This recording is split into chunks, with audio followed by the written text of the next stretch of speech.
안녕하십니까, 지봉입니다. 오늘은 우주 창조의 목적에 대해서 이야기할 차례입니다. 지난 시간에 조물주는 자신을 분리해서 수많은 영을 탄생시켰고, 그 이유는 각 영들이 자유롭게 생각하고 행동하게 하여 그 생각과 행동의 충돌에서 돌발적으로 완전히 새로운 사건을 생기게 하는 방법을 생각해냈다고 말씀드렸습니다. 그러면은 영들이 활동할, 그러니까 쉽게 말해서 영들이 성장할 무대가 필요하게 됩니다. 그런 필요에 의해서 창조된 것이 바로 우주입니다. 우주에 대해 얘기하기 전에 잠시 그 돌발적인 사건에 대해서 조금만 더 말씀드리겠습니다. 간단한 모델을 만들어서 이야기해 볼게요. 가령 현 단계에서 우주가 제공할 수 있는 경험을 1번에서 10번까지 10가지라고 합시다. 알기 쉽게 1번에서 10번까지 미션이라고 부릅시다. 영들은 우주 안에서 수많은 전생을 하며 이 미션들을 클리어하게 됩니다. 예를 들어서 A는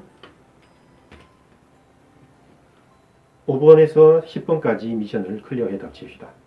B는 1번에서 4번까지 클리어했고 C는 1번, 5번, 8번을 클리어했습니다. 그러면은 A하고 C는 공통 경험이 5번하고 8번이죠. B하고 C는 1번이 공통 경험이 됩니다. 근데 A하고 B는 공통 경험이 하나도 없습니다. 이런 경우는 A하고 C가 대화를 할 때 공통 경험에 대해서 얘기를 하면 공감대를 형성할 것이고, 다른 경험에 대해서 이야기를 하면은 말이 통하지 않을 것입니다. 마찬가지로 B하고 C가 대화를 할 때도 마찬가지로 그렇게 될 것입니다. 그러면은 공통 경험이 하나도 없는 A하고 B가 대화를 하면은 어떻게 되겠습니까? 아마 통하는 부분이 하나도 없기 때문에 그 언성이 높아지고 다툼이 생길 것입니다. 이는 A하고 C 그리고 B하고 C가 만났을 때는 없던 문제가 새로 생긴 것입니다. 이러한 새로운 사건이 생겼을 때 어떻게 하면 해결하겠는가 하는 문제가 돼도 되죠. 그 해결 방법이 우주의 새로운 시스템이 되는 것이고, 모든 영의 새로운 11번 미션이 되는 것입니다. 우리가 사는 우주는 당연히 세세한 시스템이 다 짜여져 있습니다. 이에 대한 상세한 내용은 나중에 인간 세상에 대해 다룰 즈음에 다시 이야기하겠습니다. 자, 이런 식으로 우주 속에서 영들을 오랫동안 단련시키면 드디어 그 우주에서 제공하는 모든 경험을 마친, 쉽게 말해서 진화의 정점에 선 영들이 나옵니다. 이 영들은 배울 만한 것은 다 배웠기 때문에 더 이상 전생할 필요가 없습니다.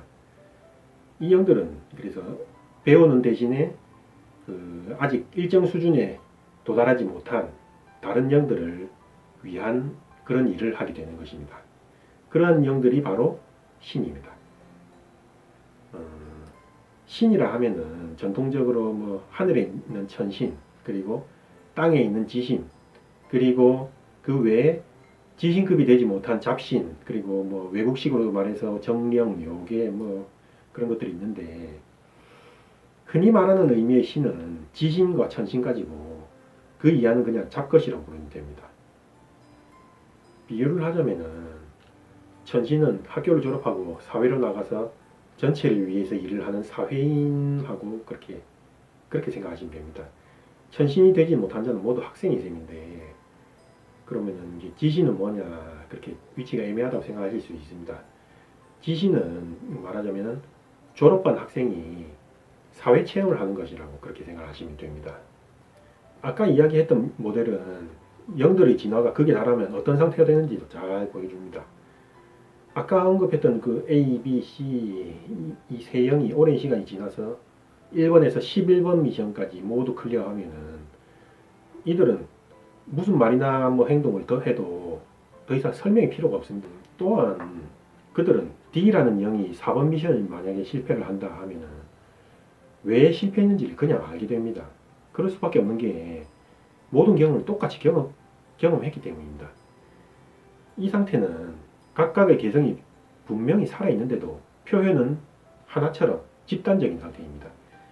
뭐 여러 채널링 메시지에 나오는 집단의식, 뭐 또는 전체의식, 혹은 근원으로 돌아간다, 뭐 그런 표현들이 바로 이 상태를 의미합니다.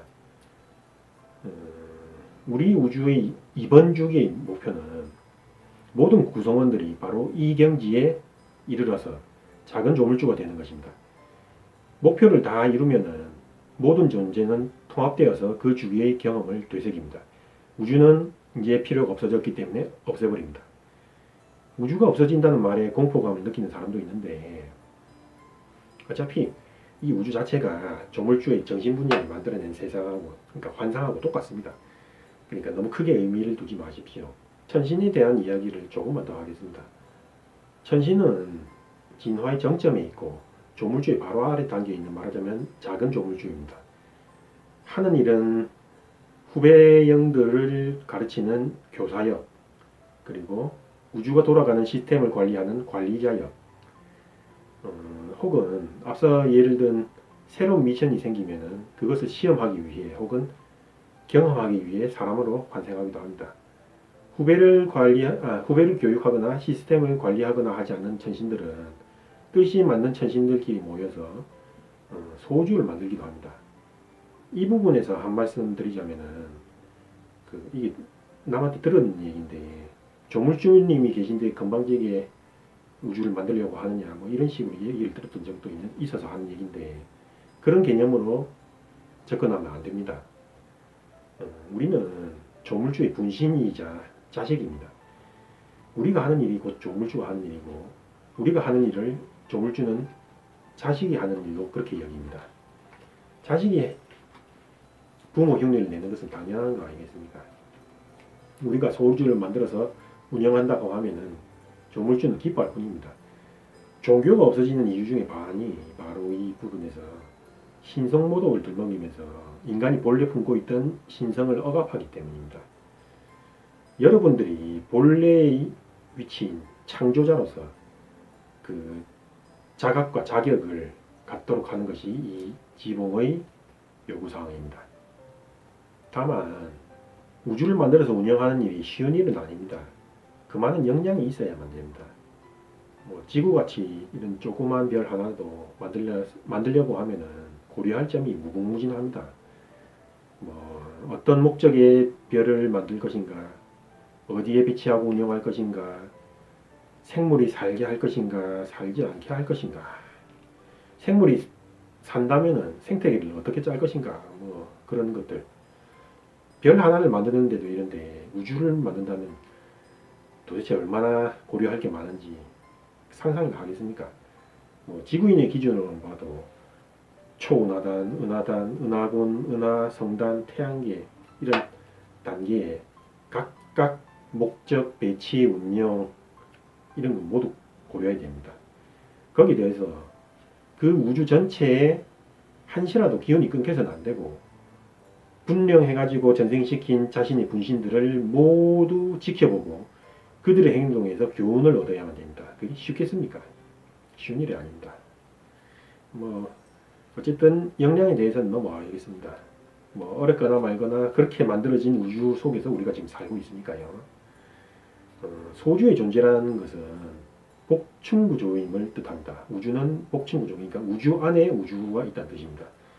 간혹 어떤 우주인이 와가지고 다른 우주에서 왔다, 이렇게 하면은 다른 소주에서 왔다 이렇게 생각하시면 됩니다. 간혹 다른 우물, 지평선 넘어 그런 식으로도 표현되기도 합니다.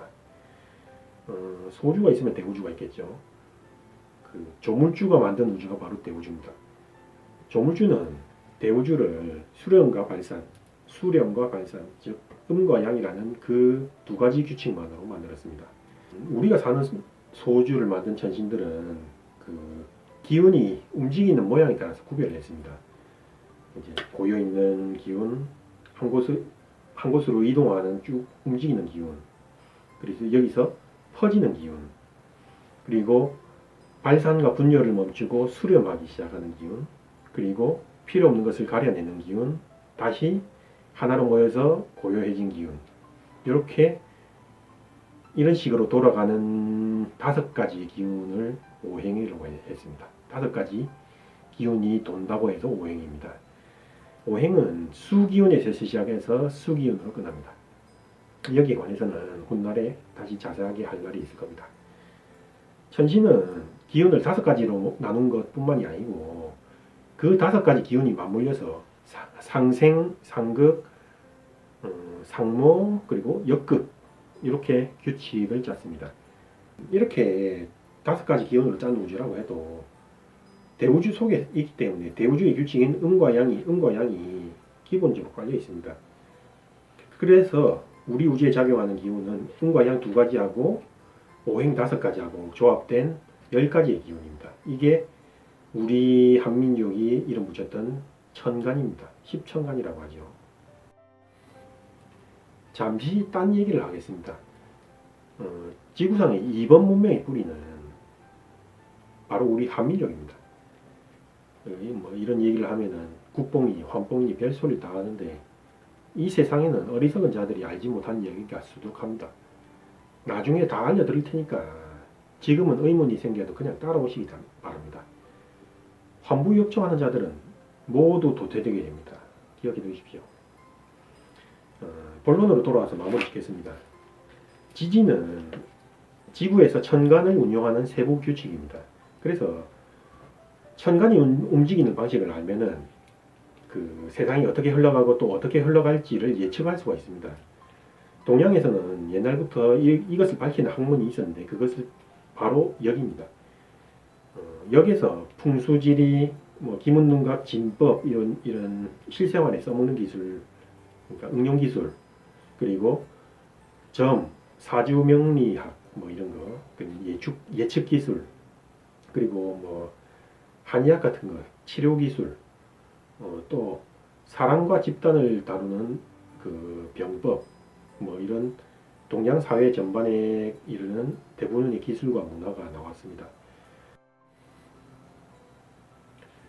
이것들은 여기 우주의 실체를 밝히는 학문이고 사람하고 자연은 우주의 일부분으로서 본질이 우주하고 같기 때문에 예측할 수가 있다 또는 조정할 수가 있다 하는 그런 논리에서 나온 겁니다. 이 논리 자체는 틀린 부분이 거의 없습니다.